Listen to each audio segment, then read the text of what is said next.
Hello everyone! Today the Bookworms are going to continue reading James and the Giant Peach by Roald Dahl, illustrated by Quentin Blake. Let's get into the book! Chapter 17. At this moment, the scene inside the peach itself was one of indescribable chaos. James Henry Trotter was lying bruised and battered on the floor of the room amongst a tangled mass of centipede and earthworm and spider and ladybird and glowworm and old green grasshopper. In the whole history of the world, no travelers had ever had a more terrible journey than these unfortunate creatures. It had started out well, with much laughing and shouting, and for the first few seconds, as the peach had begun to roll slowly forward, nobody had minded being tumbled about a little bit, and when it went bump, and the centipede had shouted, "That was on Sponge," and then bump again, and that was on Spiker, there had been a tremendous burst of cheering all around. But as soon as the peach rolled out of the garden and began to go down the steep hill, rushing and plunging and bounding madly downward, and the whole thing became a nightmare, James found himself being flung up against the ceiling, then back onto the floor, then sideways against the wall, then up onto the ceiling again, and up and down and back and forth and round, and at the same time all the creatures were flying through the air in every direction, and so were the chairs and the sofa, not to mention the 42 boots belonging to the centipede. Everything and all of them were being rattled around like peas inside an enormous rattle that was being rattled by a mad giant who refused to stop. To make it worse, something went wrong with the glowworm's lighting system, and the room was in pitchy darkness. There were screams and yells and curses and cries of pain, and everything kept going round and round. And once, James made a frantic grab at some thick bars sticking out from the wall, only to find that they were a couple of the centipede's legs. "Let go, you idiot!" shouted the centipede, kicking himself free, and James was promptly flung across the room into the old green grasshopper's horny lap. Twice he got tangled up in Miss Spider's legs, a horrid business. And towards the end, the poor earthworm, who was cracking himself like a whip every time he flew through the air from one side of the room to the other, coiled himself around James's body in a panic and refused to unwind. Oh, it was a frantic and terrible trip. But it was all over now, and the room was suddenly very still and quiet. Everybody was beginning slowly and painfully to disentangle themselves from everybody else. "Let's have some light," shouted the centipede. "Yes," they cried, "light! Give us some light." "I'm trying," answered the poor glowworm. "I'm doing my best. Please be patient."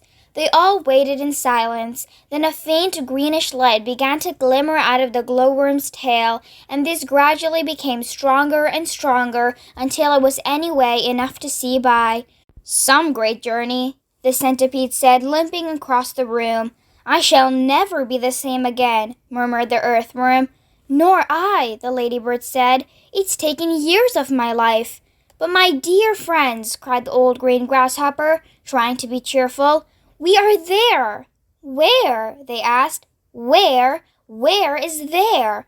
"I don't know," the old green grasshopper said, "but I'll bet it's somewhere good." "We are probably at the bottom of a coal mine," the earthworm said gloomily. "We certainly went down and down and down very suddenly at the last moment. I felt it in my stomach. I still feel it." "Perhaps we are in the middle of a beautiful country full of songs and music," the old green grasshopper said. "Or near the shore," said James eagerly, "with lots of other children down on the sand for me to play with." "Pardon me," murmured the ladybird, turning a trifle pale, "but am I wrong thinking that we seem to be bobbing up and down?" "Bobbing up and down?" they cried. "What on earth do you mean?" "You're still giddy from the journey," the old green grasshopper told her. "You'll get over it in a minute. Is everybody ready to go upstairs now and take a look around?" "Yes, yes," they chorused. "Come on, let's go." "I refuse to show myself outdoors in my bare feet," the centipede said. "I have to get my boots on again first."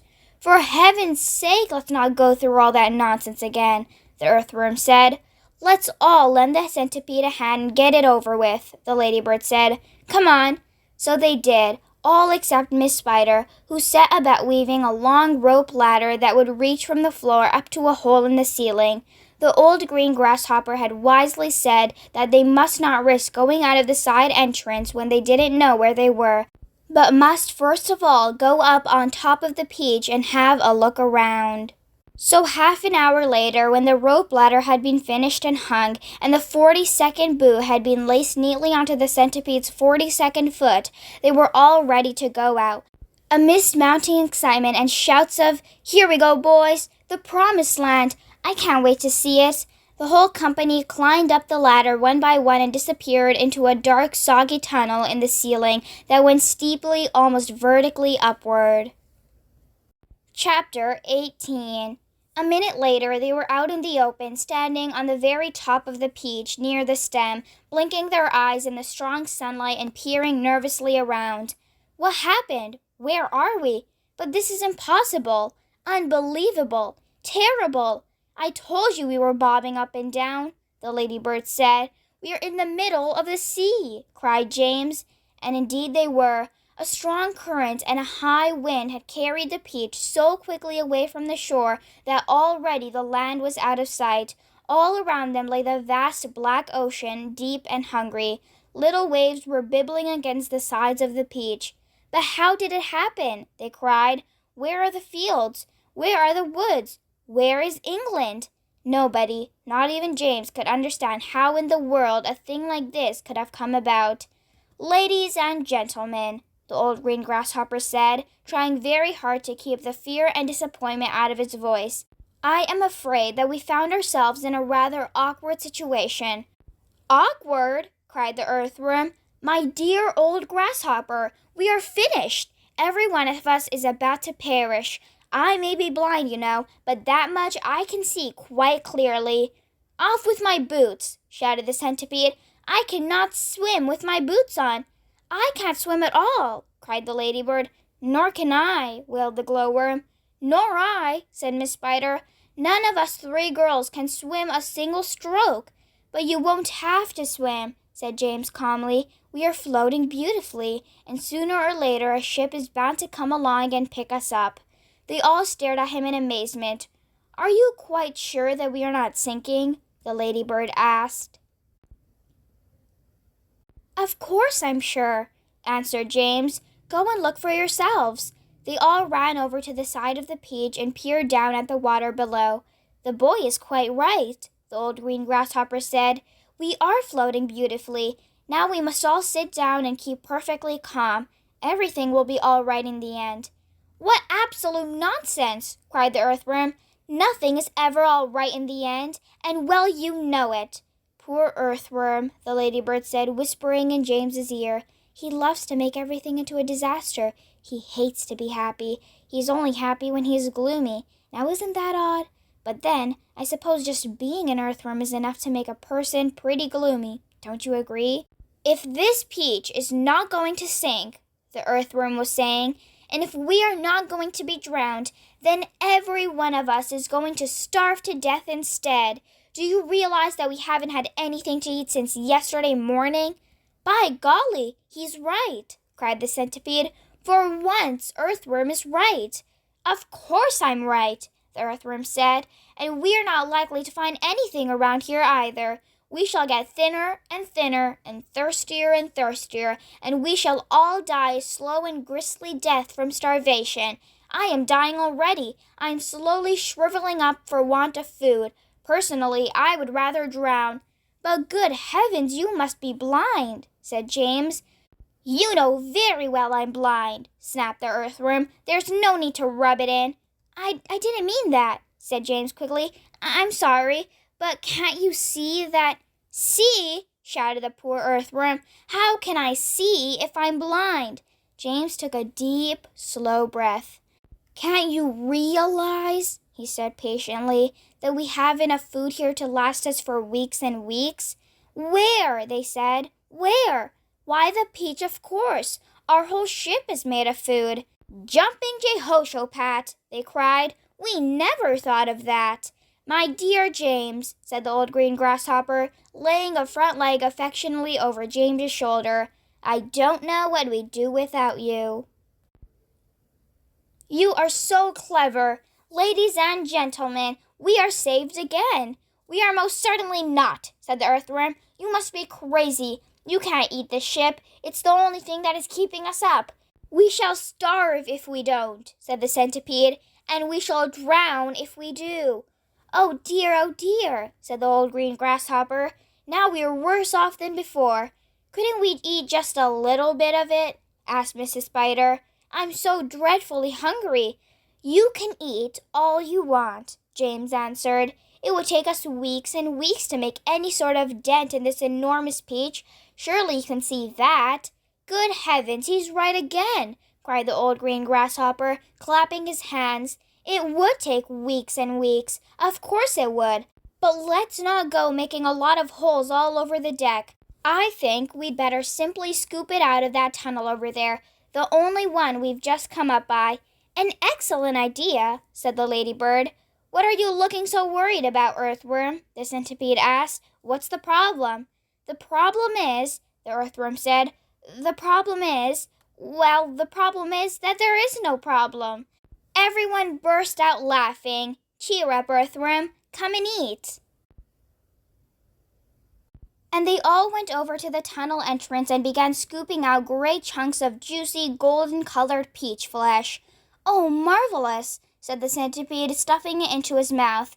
"Delicious," said the old green grasshopper. "Just fabulous," said the glowworm. "Oh my," said the ladybird primly, "what a heavenly taste." She looked up at James and she smiled, and James smiled back at her. They sat down on the deck together, both of them chewing away happily. "You know, James," the ladybird said, "up until this moment, I've never in my life tasted anything except those tiny little green flies that live on rose bushes. They have a perfectly delightful flavor, but this peach is even better." "Isn't it glorious?" Miss Spider said, coming over to join them. "Personally, I had always thought a big, juicy, caught-in-the-web blue bottle was the finest dinner in the world, until I tasted this."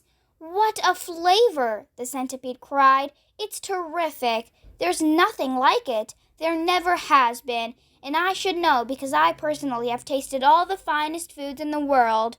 Whereupon the centipede, with his mouth full of peach and with juice running down all over his chin, suddenly burst into a song. "I've eaten many strange and scrumptious dishes in my time, like jellied gnats and dandyprots and earwigs cooked in slime, and mice with rice, they're really nice, when roasted in their prime, but don't forget to sprinkle them with just a pinch of grime. I've eaten fresh mud burgers by the greatest cooks there are, and scrambled dregs and stink bugs, eggs and hornets stewed in tar, and pails of snails and lizards' tails, and beetles by the jar. A beetle is improved by just a splash of vinegar.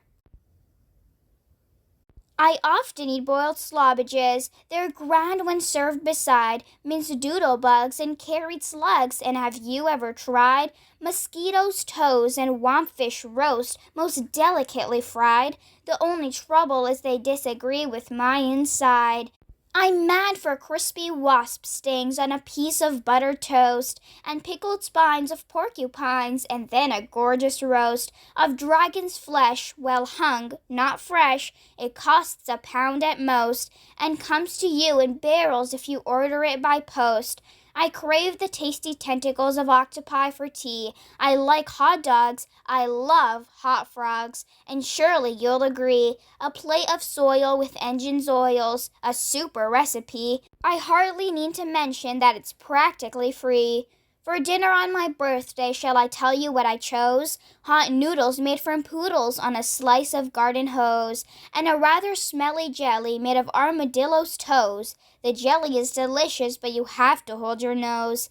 Now comes, the centipede declared, the burden of my speech. These foods are rare beyond compare. Some are right out of reach. But there's no doubt I'd go without 1,000,000 plates of each for one small mite, one tiny bite of this fantastic peach.